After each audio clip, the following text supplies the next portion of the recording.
So there are 3 movies based loosely around the same story. It all started with Tale of Two Sisters, but then there's 2 others, one a French movie and one an American adaptation. The French movie is called Goodnight Mommy, and now we're going to review the American one, The Uninvited. Let's go.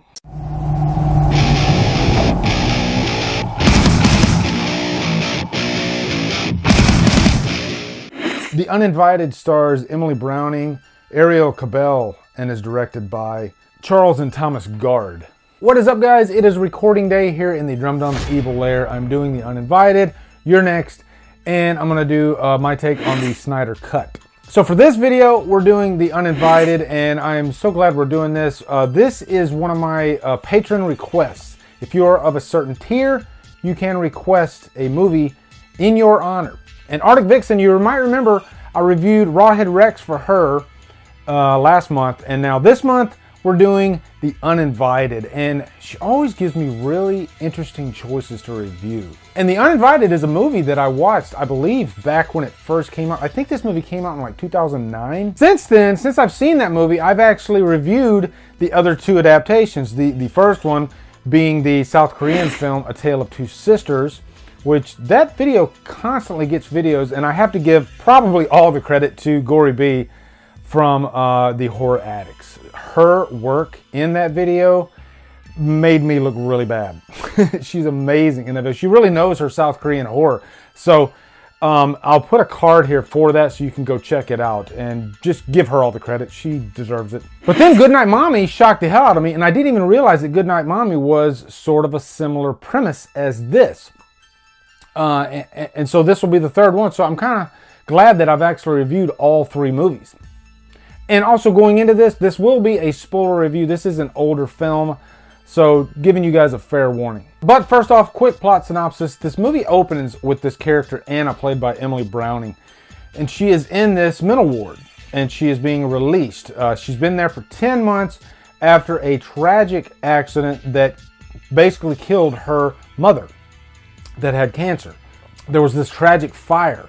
And so, of course, something like this would completely tear a family apart. And so anyway, 10 months later, her father picks her up and brings her back to the house, tries to acclimate her.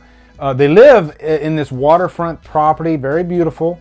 And then the kink in the chain is the father is now in a relationship with the former nanny, Rachel, played by Elizabeth Banks. And I just reviewed the movie The Lodge, which focused on children having to deal with, a divorce, and when one of the parents marries somebody else, and then the kids have to get to know these people. And sometimes these people factor into a big reason why they got a divorce in the first place. And that's what's interesting about this movie. It touches on that subject. So already there's this tension when Anna arrives at the house. She doesn't trust Rachel, the stepmother. And so once she gets to the house, she reconnects with her sister, Alex, played by Ariel Cabell, who looks strikingly similar to Mandy Moore. I almost thought it was Mandy Moore at first. But you can tell that both of these kids, they don't really like the situation that's going on. Of course, they love their father, but they don't trust Rachel at all. And then they start doing some digging and find out that possibly Rachel could have a troubled past, a little bit of a gold digging past. And eventually, after some digging, they suspect that Rachel is actually this nanny, Mildred Kemp, who was responsible for the deaths of these children because she wanted to, eliminate the children to get with this guy. Now, this sounds like really dramatic stuff, right? Like, almost like Lifetime movie type stuff. But the kicker here is that Anna's mind is not to be trusted throughout. She is a little bit delusional. She's had some traumatic events happen. When we all know that patients who especially have been in mental wards because of traumatic events, their minds aren't to be trusted, really. A lot of times what they're saying isn't exactly the truth, even though they probably think it is the truth. And that's where the fun comes into play in this movie. Along the way, you're seeing all these clues that are presented before you, but do you really trust them? And also, speaking of like the Mildred Kemp Rachel situation, this reminded me of that case with Susan Smith that happened, I believe, in like the late 90s, early 2000s, where she literally killed her own children. This is true stuff, by the way, so she could be with this guy. 23 years ago when she claimed she'd been carjacked with her 2 boys still in the vehicle. I mean, please bring them home. She later confessed to rolling the car into a lake with the boys still strapped in their car seats. Which is completely insane to me. There are people out there that are like this. And so when you take a character like Anna and Alex who are in this situation, and they're literally living with that person who they suspect committed these heinous crimes, they're worried that, they're in a really unsafe environment. They're trying to actually just protect their father. That poor father, by the way, Stephen, played by David Strathairn. David Strathairn's like one of the best character actors out there. He just has this really likable quality to him, and he was perfect for this role, actually. Now, one thing I wanted to discuss with this review is, I guess, second viewings in general, especially with movies that have twist endings. Because I remember when I first watched this movie, the big twist ending happened, and I was actually surprised. It caught me off guard. And so when I went back and watched it this time, almost more than a decade later, I was asking myself, how did I not pick up on that? There's a lot of scenes where Alex is in the frame with Anna, and I'm watching and dissecting the scene and trying to figure out if it's actually directed really well, if the misdirection is really there. And watching it this second time, I'm kicking myself because I'm like, how did I not figure that out? If you pay attention to, especially Elizabeth Banks' performance, she modeled her performance after Rebecca De Mornay's in The Hand That Rocks the Cradle, which I've reviewed that one as well. That is a phenomenal film because of Rebecca De Mornay's performance. So Elizabeth Banks was influenced by that, and she wanted to deliver every single line that she had in this movie so that you would perceive them in 2 different ways, the first viewing and the second viewing. The first viewing, she comes off as mischievous, very deceiving, and then strangely, the second viewing, she seems like she's more on guard. Like, why is this happening? What's going on? And I thought that was brilliant by Elizabeth Banks, actually, to be able to ride that line right there, because I remember watching it the first time and I didn't like her at all. I thought she was the villain. This was before I saw Tale of Two Sisters, by the way. But yeah, this time you see her in a completely different light. It reminded me of a scene in the movie The Usual Suspects. I'm not going to spoil that movie for you guys just in case you haven't seen it, because that is a brilliant movie with probably the best twist ending I have ever seen. I'll just say that one of the characters, same type situation. The first time you watch that movie, you see this character in a completely different light than the second time you watch the movie. God, I cannot recommend Usual Suspects enough. Wow. But like I said, we're still talking spoilers for this actual movie. I think the scene that I thought was probably the most convincing and deceiving the second viewing was when they're sitting in the bathtub, Alex and Anna, and Rachel's at the door, and she's talking to Anna. The second time you're watching this, that's what you realize. She's not talking to Alex, but the scene is directed in a way where it seems like she could be talking to both of them.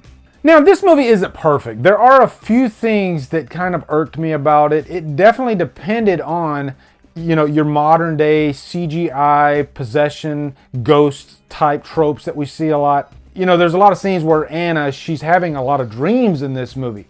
And of course, we know that they're dreams. And I'm very, very picky with dreams in horror movies because at the end of the day, they amount to nothing. They don't matter really unless they're pivotal to the story, which they sort of are in this movie.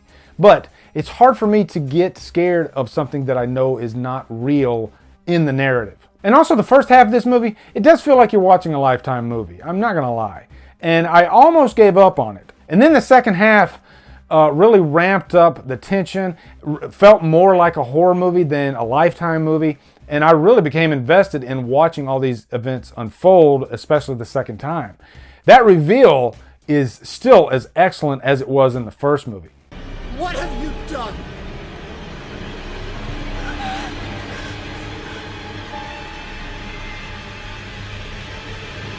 Alex?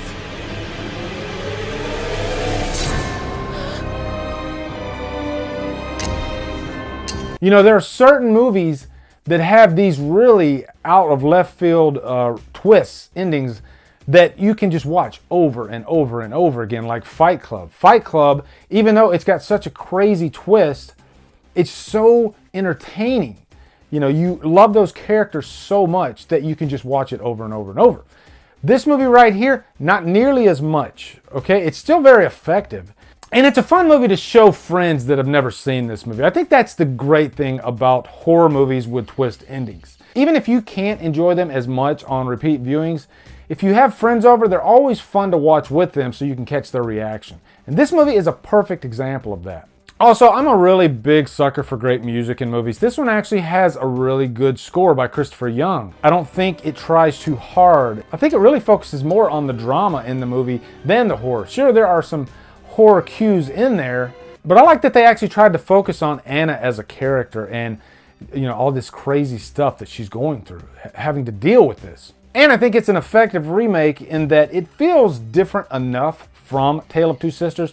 No, it doesn't compare to Tale of Two Sisters. I will say that. That movie is probably one of the most effective twist ending movies out there because of the way the characters are handled throughout. Especially if you compare, like, say, the dinner scene.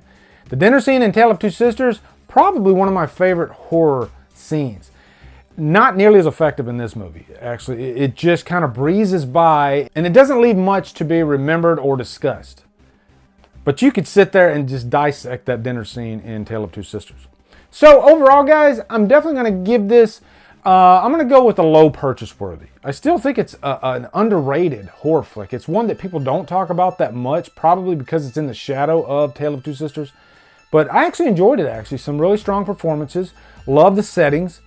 And the twist ending is really great. So anyway, guys, that's my review for The Uninvited. Let me know your thoughts in the comments below. Also, be sure to come over to Killer Flicks, where we talk horror all day and every day. And on Fridays, we do Free For All Fridays. I got my F Off Wade Killer Flicks t-shirt on right now. If you want one of these, go to the Drumdums store. I got a Spreadshirt store and get one. I'm thinking about switching over to Teespring so I can actually just throw you guys the direct links below. But in the meantime, yeah, I have a link in the info box so you can go get one. Anyway, guys, stay safe out there. Hope you guys have a great day, and Drumdum out.